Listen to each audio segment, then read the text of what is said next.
Welcome to Philosophy 4, Knowledge at Las Positas College. This is Module 2, Lecture 1.2 on Plato's Phaedo. This reading can be found in your Moser textbook on pages 38 to 40. In Plato's Phaedo, we see additional attempted proofs by Plato to show that knowledge does not come from this world, but instead comes from eternal pre-existence before we were born to earth. Many kinds of knowledge, Plato will claim, simply cannot be learned from experience. Socrates starts the argument in the selection in our textbook by discussing the idea of equality. Plato wants to show, through Socrates' discussion, that we never see equality between two things in the physical world, so that the idea of equality must have an origin outside of our world. Socrates asked his friend Timaeus to imagine trying to obtain two pieces of wood or stone that are truly equal. Would this be possible? Timaeus agrees with Socrates here that no two things on earth are truly identical, and since we have not witnessed two things that are truly equal, the idea of equality could not have been learned on earth from observing our world. Would you agree with Socrates on this? You might find two pieces of wood that are very similar, but they will always be unequal to a certain extent. Imagine that you tried to cut them down to size to be exactly equal. At the highest magnification, you will always see differences in the grain, patterns, and indentations in the wood. If we have never seen equal things, where did we get the notion of equality? Plato would claim we were born with it, and that we bring the idea of equality with us, and we apply that idea to the world.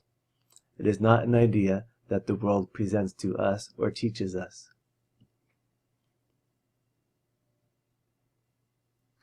Mathematical concepts like equality are very useful for making Socrates' point. Imagine an idea like the equilateral triangle. No matter how many times I tried, I would never be able to draw an equilateral triangle.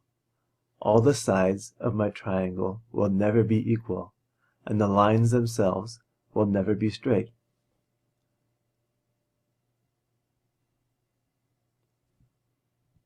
But what if I use the computer to draw the equilateral triangle for me? Will it be equal then? Will this be an example of equality in the real world? Not really. Minute deformations in my screen will assure that the sides are not truly equal, even when constructed by the computer and displayed on my screen. Even drawing a straight line with the computer is not actually possible. This line may seem straight, but when I actually increase the resolution enough, I realize it is not a straight line. In fact, a line is actually a projection between points that has no breadth at all, and a point is a spot that takes up no space. All these things, triangle, line, and point, we never actually witness in their truth in our world. They are simply ideas that the human mind has and applies as approximations of things that we witness in our world.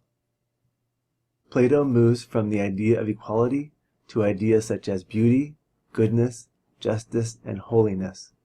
Justice, as an idea, is an idea of perfect fairness. Is any state, institution, or person ever fully just? Are they just in a way that they model the state of perfection suggested by the idea of perfect justice? We would probably all agree that we have never seen and never will see perfect or absolute justice in our world. So where did the idea of absolute justice come from? Again, Plato will argue that we brought the idea of justice from our existence in a sort of eternal heaven where we lived before we were born to earth. We have not learned these ideas from earth because everything in our world is corrupt and imperfect.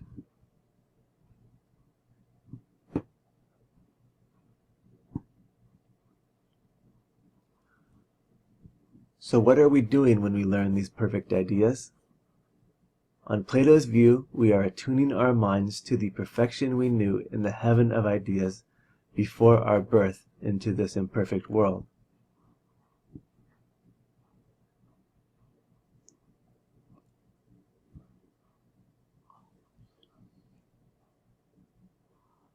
Ultimately, what does this imply about the kind of people we should be if we want to get knowledge?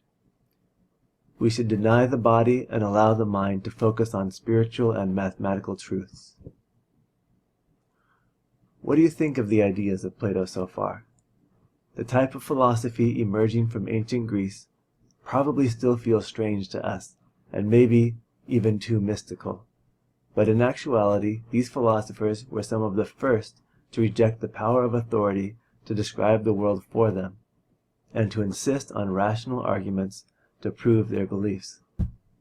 Plato's mysticism may seem distant to us, but the basic question that he asks about how humans seem to have knowledge of things like triangles and justice which they have never observed remain central questions of epistemology up to the present day.